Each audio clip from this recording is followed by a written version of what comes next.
এই নির্বাচনটাকে credible, free, fair, inclusive এবং participatory করার জন্য ন্যূনতম কিছু অর্গানের রিফর্ম করা প্রয়োজন। আমরা কুড়িগ্রামবাসীকে ধন্যবাদ জানাই। নির্বাচন নিয়ে জামায়াত ইসলামীর অবস্থান আমরা আগেই পরিষ্কার করেছি। অন্তর্বর্তীকালীন সরকারের দায়িত্বে আসার পর আমরা সবসময় একই কথা বলেছি যে নির্বাচনটাকে ক্রেডিবল, ফ্রি, ফেয়ার, ইনক্লুসিভ এবং পার্টিসিপেটরি করার জন্য ন্যূনতম কিছু অর্গানের রিফর্ম করা প্রয়োজন।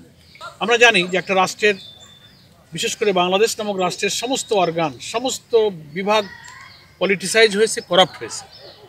এটা অন্তর্বর্তীকালীন সরকারের পক্ষে পুরাটা সংস্কার করা সম্ভব না। এটার জন্য একটা সময় লাগবে, ইট উইল টেক টাইম। এটার জন্য একটা নির্বাচিত সরকারের দায়িত্ব।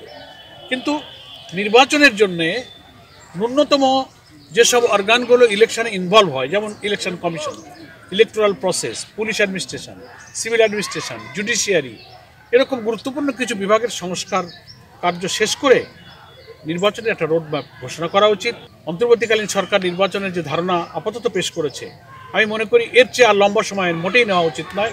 এর মধ্যেই সংস্কার কাজ সম্পন্ন করে একটা নির্বাচনের রোডম্যাপ ঘোষণা করা উচিত এবং জামায়াত ইসলামী সে নির্বাচনে অবাধ এবং নিরপেক্ষ নির্বাচনের পরিবেশ হলে নির্বাচনে অংশগ্রহণের সিদ্ধান্ত নিয়েছে। 13টি সংস্কার কমিশনের মাত্র 4টা কমিশনের রিপোর্ট গতকালকে দিয়েছে, বাকিগুলো আসুক। এগুলো কিন্তু প্রস্তাব, এগুলো চূড়ান্ত সিদ্ধান্ত নয়। আমরাও জামায়াত ইসলামী কিছু প্রপোজাল দিয়েছি।